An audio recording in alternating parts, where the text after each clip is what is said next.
Seorang lelaki disabitkan 400 tuduhan merogol lelaki rogol lelaki.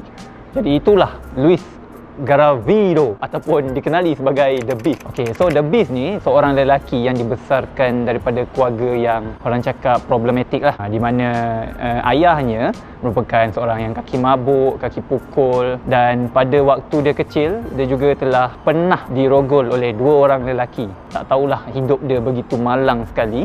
And dia juga diusir keluar oleh ayahnya daripada rumah, dan juga dia tidak bersekolah dan telah bekerja sejak daripada belasan tahun lagi. And then sampailah dia bercinta dengan seorang ibu tunggal yang mempunyai anak. And Luis Garavito ni dia memulakan dia punya kerja jahat ni apabila Colombia mempunyai isu persaudaraan, perang saudara pada waktu itu. Jadi ramailah kanak-kanak yang dah orang cakap kehilangan ibu bapa, kehilangan tempat tinggal, tak ada orang ambil tahu. So The Beast ni dia mulakan dia punya langkah dengan menjadi seorang pengemis, and then dia ajak budak tu balik, dia bagi makan, dia jadi seorang penjaja, and then dia jadi paderi lah, dia jadi ejen insurans lah dan sebagainya.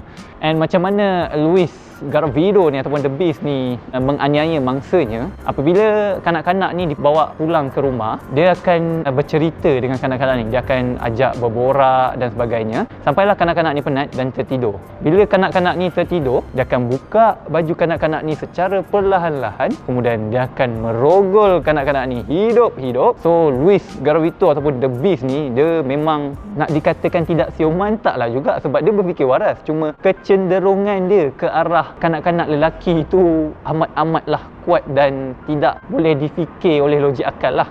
Lama kelamaan pihak polis mendapat berita yang ramai kanak-kanak hilang, and then 5 tahun polis menjalankan siasatan, sampailah satu hari ini bila polis jumpa satu kubur ataupun satu orang cakap tanaman yang dipenuhi oleh tengkorak-tengkorak kanak-kanak lelaki, and polis mulakan siasatan dan banyaklah mangsa-mangsa yang ditemui. Kemudian polis terjumpa dalam poket keluar mangsa terdapat satu alamat, iaitu alamat girlfriend kepada The Beast ni. And then polis pun menyerbu rumah, tapi malangnya The Beast tidak ada di rumah. Polis teruskan pencarian dan finally dia jumpa The Beast ni. And The Beast ni ditangkap, kemudian dia mendakwa yang dia hanya melakukan lebih kurang 300 kes saja. Tapi polis percaya yang 400 kes telah dilaporkan, dan 400 kes itu adalah milik ataupun dilakukan oleh The Beast ini sendiri. Finally, The Beast ni mengakulah yang dia telah merogol, membunuh dan sebagainya terhadap 400 kanak-kanak lelaki ni, dan dia memberi kerjasama bersama polis. Dia cakap lah di mana dia tanam, lepas tu tempat dia kat mana, macam mana dia bunuh. The Beast ni dia bunuh sampai dia buat logbook. Contoh mangsa pertama dia ni, mangsa kedua dia ni sampailah 400 mangsa. Sepatutnya The Beast ni dipenjara selama 1800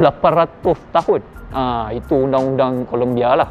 Tapi bila mahkamah cek balik, undang-undang Colombia ni maksimum untuk dipenjara lebih kurang 40 tahun. So The Beast ni dia apabila dia beri kerjasama dengan polis, so dia pun dikurangkan sedikit hukuman 40 tahun tu, dan surprisingly The Beast ataupun Luis Garavito ni akan dibebaskan pada tahun 2021, which is tahun ni lah. So nasihat saya pada laki-laki di luar sana, berhati-hatilah